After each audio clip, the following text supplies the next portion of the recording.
Nilagay lang ni Bart ang kamay sa katawan ng polar bear. Tapos excited na nag-selfie. Sa hindi inaasahan, biglang nakaramdam ng matinding sakit ang hubad kong braso. Parang nakagat ng malakas, humagos agad ang dugo. Inisip ni Bart na isa lang itong pulgas sa polar bear kaya hindi niya masyadong pinansin. Ngunit sa gabi, biglang natuklasan ni Bart na ang kanyang braso ay nahawaan. Bukod dito, ito ay lubhang makati at hindi mabata. Pero hindi pa rin niya ito sineryoso, basta nalang binandatan. Kinabukasan ay natagpuan ni Bart ang bendahe na nababad sa itim na dugo. Hinubad niya ito at nakita niyang naglalagas na ang sugat. Maya-maya lang ay dumating ang teammate para makipag-usap. Walang kamalay-malay na hinayla ni Bart ang bendahe at nakalimutan ito. Hanggang sa nakita niya ito sa lab. May mga nakakakilabot na uod na gumagapang palabas sa naagnas na bangkay ng polar bear. Napagtanto ni Bart na ang sitwasyon ay mas seryoso kaysa sa naisip niya. Mabilis niyang tinanggal ang benda para makita. Ang sugat sa harap ng mata ay may malawak na necrosis. Mayroon ding mga itlog ng uod na malapit ng mapisa. Ngunit sa panlabas na baseng ito, walang propesyonal na kawani ng medikal. May kakulangan din ng mabisang kagamitang medikal. Upang mailigtas ang kanyang buhay, nagpa siya si Bart na ipagsapalaran ang kanyang buhay upang iligtas ang kanyang sarili. Hawak niya ang isang maliit na kutsilyong hindi pa nakasterilize. Walang pag-aalinlangan, ginamit niya ang kutsilyo upang maputol ng husto ang nakrotat na sugat. Tama nga, isang buhay na nilalang ang kumikiliti sa sugat, pagkatapos ay mabilis na pumasok sa laman at dugo. Lahat ng nakasaksi sa eksenang ito ay nabigla hanggang sa nakanganga, na puno ng dugo ang mukha. Makalipas ang ilang sandali ay hindi pa rin alam ang gagawin. Natauhan si Bart at nagdesisyon kaagad.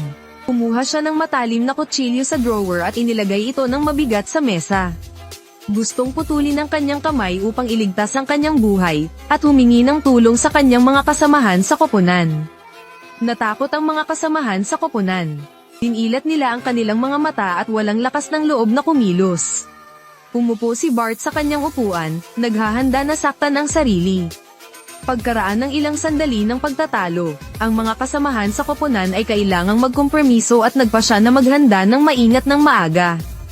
Una nilang tinurok si Bart ng isang makapangyarihang anti-inflammatory drug. Susunod, gumamit ng bendahe upang mahigpit na atali ang arterya at gumawa ng tourniquet upang ihinto ang pagdurugo.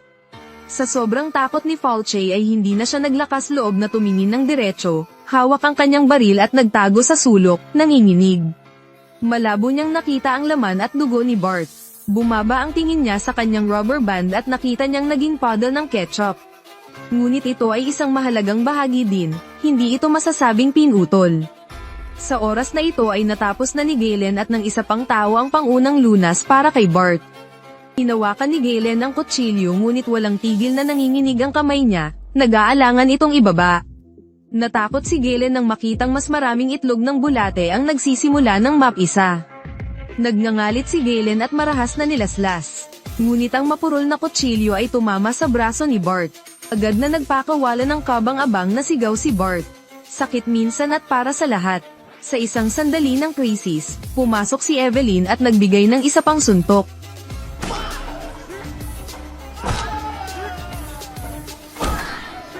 Matapos tiisin ang sakit ng hindi mabilang na mga saksak, tuluyang nawalan ng braso si Bart.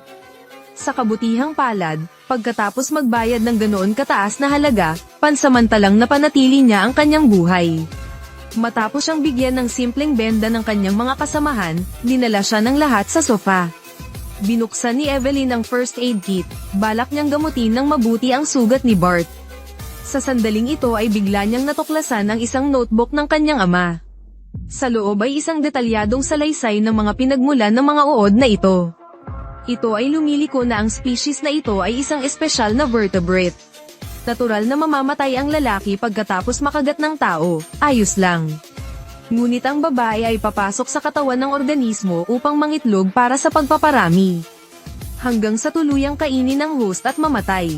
Bilang karagdagan sa mga nakasulat na tala, ang kanyang ama ay nag-iwan din ng ilang mga videotape. Ngunit ang tanging camera ay nasa body bag ng babaeng assistant, upang makita kung mayroong anumang mahalagang pahiwatig sa bag ng katawan. Kailangang ipagsapalaran ni Evelyn ang pagpasok sa lab. Nagsuot siya ng protective gear at maingat na pumasok sa lab. Nang buksan niya ang body bag, halos mapasigaw siya sa nakita niyang nasa harapan niya. Nilamon ang katawan ng babaeng katulong, isang kalansay na lang ang naiwan. Sinubukan ni Evelyn na pigilan ang takot at inabot ang camera.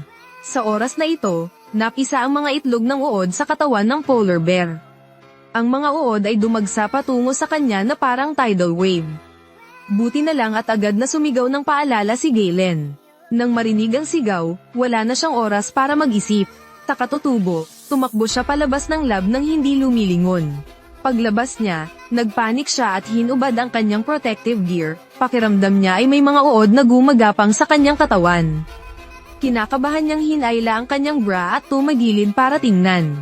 Isang uod lang ang nakitang sumusubok na gumapang sa katawan mula sa sugat sa baywang. Mabilis na hinawakan ni Galen ang buntot ng uod, binunot ito ng lakas, at tinapakan hanggang mamatay. Ngunit nag-aalala pa rin si Falche na si Evelyn ay may bulate sa kanyang katawan at mahahawa ang lahat. Kaya kumuha siya ng baril at pinilit na habarin lahat ng damit niya si Evelyn. Upang suriing mabuti kung ito ay nasa loob pa rin niya.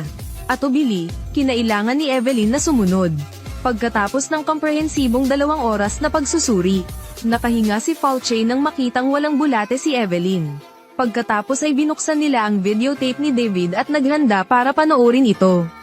Biglang may sumugod na uod palabas ng kwarto. Sa sobrang takot ni Falche napatalon siya. Mabilis ang isip ni Galen at humakbang pasulong para yurakan ang uod hanggang mamatay.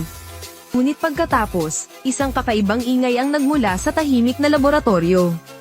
Lahat ay bal-isang naglakad patungo sa pintuan ng laboratorio. Ang nakita sa harap ng kanilang mga mata ay nagpatindig sa kanilang mga balahibo. Sa baso ng laboratorio, puno ng mga parasito. Pagtingin sa bintana sa loob, napisa na lahat ang mga itlog ng uod sa 2 bangkay. Sa lalong madaling panahon, ang mga uod na ito ay babaha palabas ng lab na parang tubig. Mabilis na iminungkahi ni Galen na ang lahat ay mabilis na tumakas sa helicopter. Ito lang ang ligtas na lugar ngayon. Pagkatapos ay sunugin ang buong base, ganap na sinisira ang mga kakilakilabot na uod na ito. Pero hindi nila alam na nakakulong sa isolation room ang girlfriend ni Falche. Sa pagkakataong ito ay nagsimula na ring kumawag-kawag ang mga itlog ng uod sa loob ng kanyang katawan at malapit ng mapisa.